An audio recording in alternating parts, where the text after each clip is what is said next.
Hey everyone, I'm Michael. Last time we looked at the son who ran away, the one who hit rock bottom and was welcomed home by his father. But today I want to talk about someone you might relate to even more. The one who stayed. The one who followed the rules and yet still ended up outside the celebration. If you haven't watched the first video, it'll be linked right here. Meanwhile, the older son was in the field. When he came near the house, he heard music and dancing. The son had been working, doing everything he was supposed to, and probably more. But he comes home and finds a party. And that party wasn't for him. It was for someone who blew everything. I'd be frustrated. I'd be mad. I remember talking to a guy who served in a church every week, faithfully. Always reliable, never complained. But one day, this new guy got publicly thanked, celebrated for something small. The longtime friend, a volunteer, my friend, said, I guess doing the right thing just isn't flashy enough.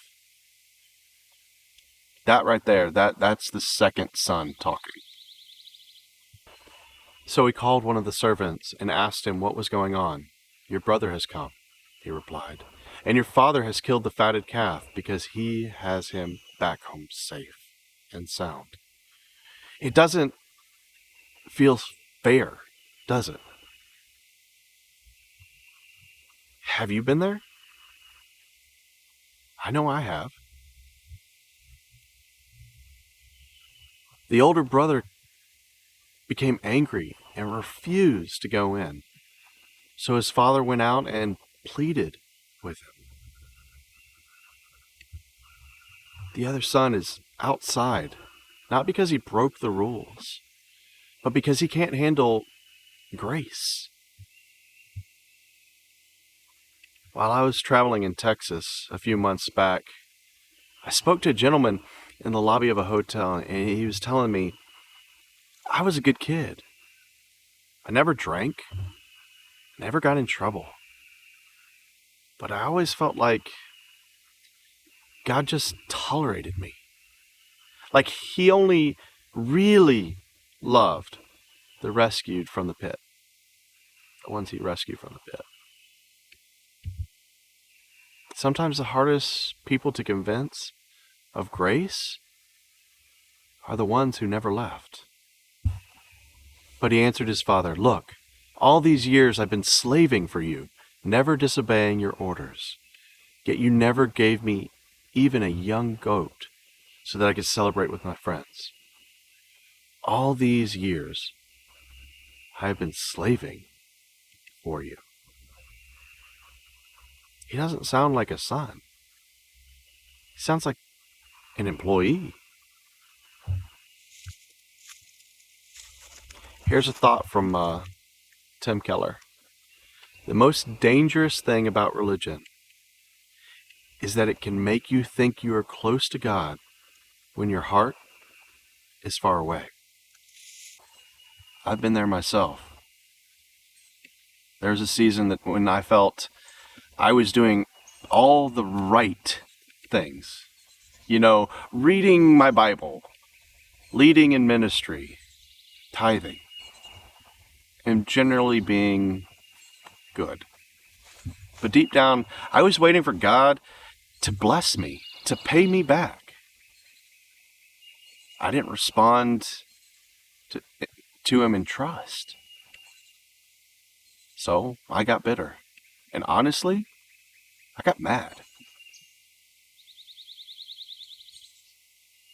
That's how you know you're doing it for yourself and not for God. But when this son of yours has squandered your property with prostitutes, comes home, you kill the fatted calf for him? Bitterness and resentment always distance us from people and God. Bitterness is like drinking poison and waiting for the other person to die. My son, the father said, "You are always with me, and everything I have is yours." But we had to celebrate and be glad, because this brother of yours was dead and is alive again. He was lost and is found. This is where we see the heart of God again, just like we did in the younger son. The father goes out to him. He doesn't scold him. He doesn't shame him. He says, "You are always with me, and everything I have is yours." That's what grace sounds like. That's what the heart of the Father is like.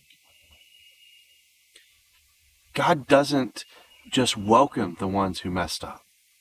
He also comes for the ones that feel forgotten.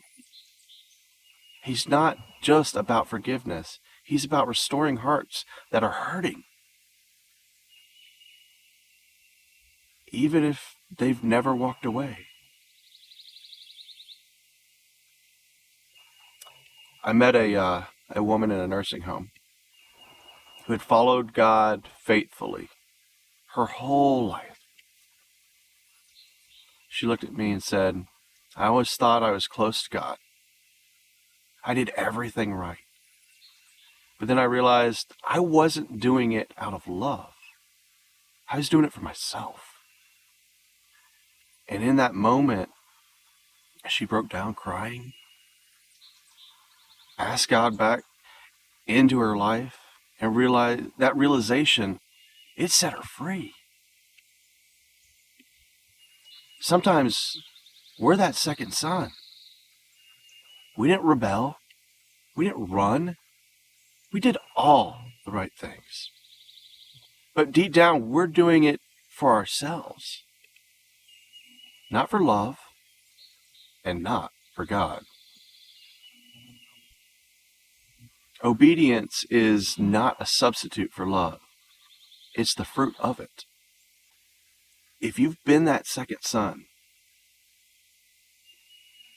resentful, working hard but joyless, you're not alone. There's great news. The Father has come outside for him, and he's coming outside for you. Have you ever felt like that second son? Have you been faithful but frustrated? If so, drop a comment below. I love to hear your story and pray for you personally. And if you missed that first video about the prodigal son who ran away, hit rock bottom, go check it out. It's a powerful reminder that no matter how far you've gone, God is still running towards you and coming outside for you. Y'all have a wonderful rest of your day. Love y'all.